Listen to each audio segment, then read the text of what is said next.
कहते हैं कि 460 करोड़ वर्ष पहले प्रचंड धूल के बवंडर से हमारे सौर जगत का जन्म हुआ।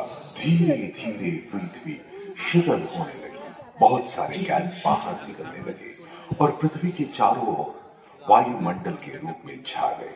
इन गैसों ने बिजली की कड़क और बादलों की गरज से मिलकर एमाइनो एसिड का निर्माण किया। प्राय 350 करोड़ वर्ष पहले प्रथम एक कोशिकीय जीव की रचना हुई।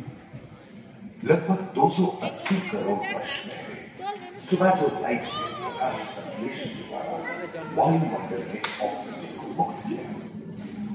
वायुमंडल में ऑक्सीजन के स्तर में निरंतर वृद्धि से 120 करोड़ वर्ष पहले एक से अधिक बहुकोशिकीय जीव का जन्म हुआ।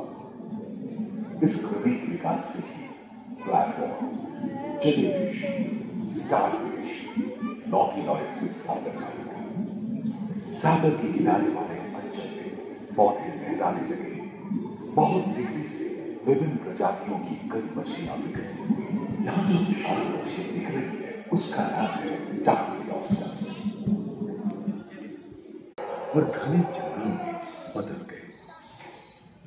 घूम, मकड़े आदि पंखहीन पतंग एवं एक्टियोस्टेगा जैसे उभयचर प्राणियों का आविर्भाव हुआ।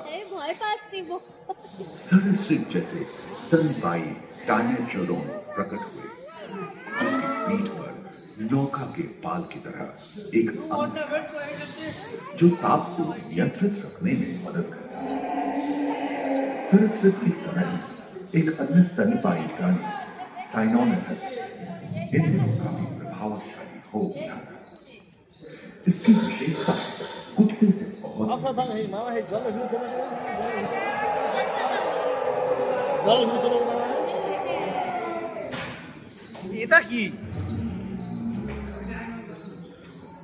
प्राय 1 मीटर तक पंख फैलाने में सक्षम एवं बिच्छू पृथ्वी के चारों अधिकांश कोयले कार्बोनिफेरस युग के मृत पौधे से उत्पन्न हुए थे, जो कि धरती के अंदर दब गए हैं। उन दिनों पृथ्वी के 1/3 हिस्से में एकमात्र महादेश था जिसे पैंजिया कहा जाता था। जलवायु गर्म रहती थी। भूभाग पर प्रागैतिहासिक सरीसृपों का ही शासन था, जिन्होंने शुष्क जलवायु के साथ खुद को ढाल लिया था। ये घटना प्राय 20 करोड़ वर्ष पहले घटी। डायनासोर विभिन्न आकार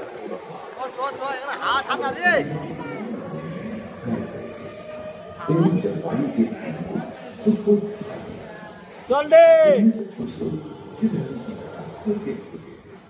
और कुछ 15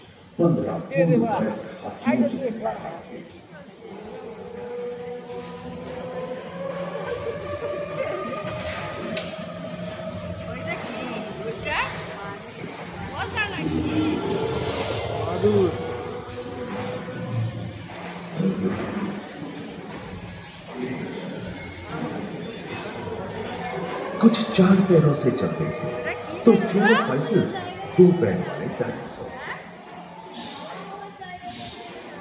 फॉरेस्ट की लंबाई 23 मीटर थी, जो कि टेनिस बॉल लंबा बॉक, और उनका वजन 75 टन था। सबसे आकाश और सागर में भी छा गए।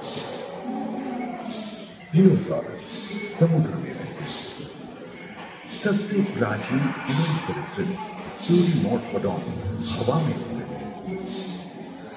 इसी दिन प्रथम चरण तक डायनासोर के लिए स्वर्णिम युग रहा। जलवायु में नमी की मौजूदगी से पृथ्वी पेड़ पौधों से भर उठी थी।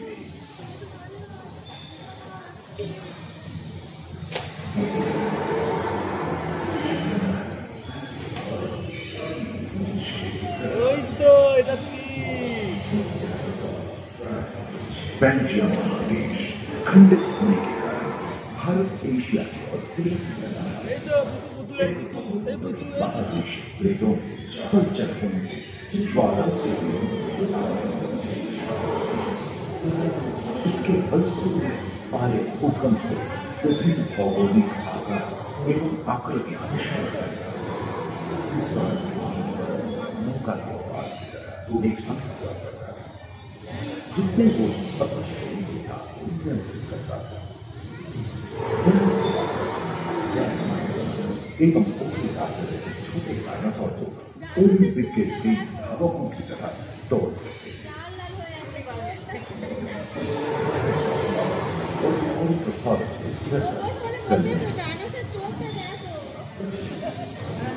करीबन 5 मीटर लंबे पंख वाले सुनने में विचित्र लगे पर अधिकांश डायनासोर जैसे कि ट्राइसेराटॉप्स और और तो उन्हें एवं समुद्र रेखा के पास आत्मा में उष्णता नहीं रही परंतु नदियां एवं जंगल 언덕 아니지?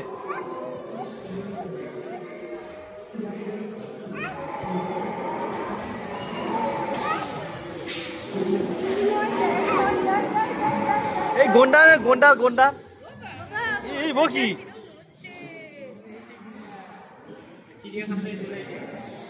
एकांत महादेश में जीव जंतुओं का विकास स्वतंत्र रूप से शुरू हुआ। सबसे पहले पुष्प वाले पौधे धरती पर विकसित हुए एवं कीट पतंगों के साथ संपर्क स्थापित हुआ। वे तेजी से धरती पर बढ़ने लगे। इसी समय पहली बार धरती पर सांपों का जन्म हुआ। डायनासोर में सबसे भयंकर था टिरानोसॉरस रेक्स। भूस्थल पर इसका ही राज चलता था। यह प्राय 12 मीटर लंबा यानी 2 मंजिला मकान के आकार का। ভয় পাচ্ছি দেখা অনেক ভয়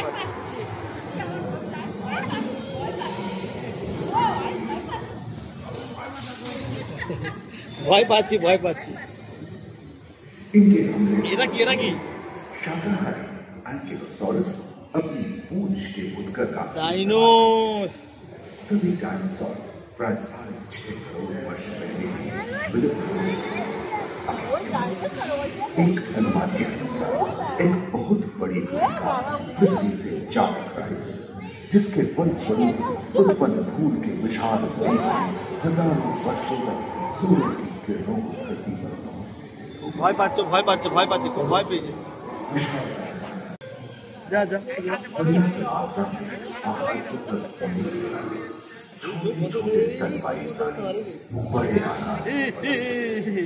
इसी समय एवं मांसाहारी स्तनपायी विश्व के कई हिस्से जंगल से हरे भरे हो गए। এগুলো করতে হবে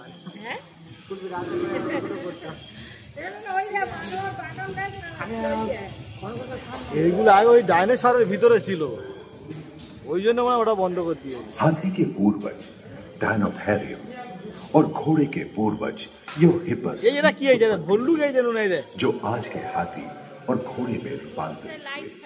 लेमूर टर्सियर जैसे प्राइमेट भी इसी युग में पैदा हुए। वाली आज के दिनों की पक्षी इन्हीं डायनाट्राइमा जैसे बड़े एवं उड़ने में अक्षम पक्षी उन जगहों में रहते थे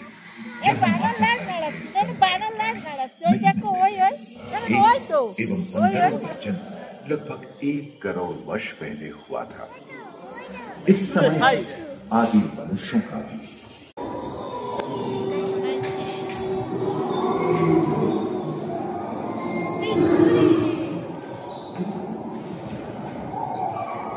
पृथ्वी के लंबे इतिहास में झांके तो ऐसे कई मौके रहे हैं जब उत्तरी गोलार्ध के अधिक बर्फ की चादरों से ढक गए थे जो आइस एज के नाम से जाना जाता है। हम आज ऐसे ही एक आइस एज में रह रहे हैं जो 20 लाख वर्ष पहले शुरू हुआ था। रोहीदार गेंडे, रोहीदार स्तनपायी और कस्तूरी गायों ने अपने शरीर के रोम की सहायता से शीतल जलवायु के साथ तालमेल बैठा दिया था। पुष्ट गुंबद आकार के गोलनुमा ग्लाइकोडोडॉन जैसे विशाल आर्madillo उनमें मौजूद थे। सेबरटूथ वाले बाण और विशाल सिंह वाले तीर जंगल में शांति से विचरण करते थे। संभवतः सामने के दांत से मांस को चीरने फाड़ने में हुई अड़चन के कारण यह समय के साथ विलुप्त हो गए। वहीं दानव आकार के हिरण हिंसक जानवरों से बचने के लिए तेजी से नहीं भाग सकते थे। फलस्वरूप वे भी ओझल होने गए। इस समय से ही आधुनिक मानव का क्रमिक विकास शुरू हुआ और विशालकाय स्तनपायी प्राणी धीरे धीरे विलुप्त होने लगी।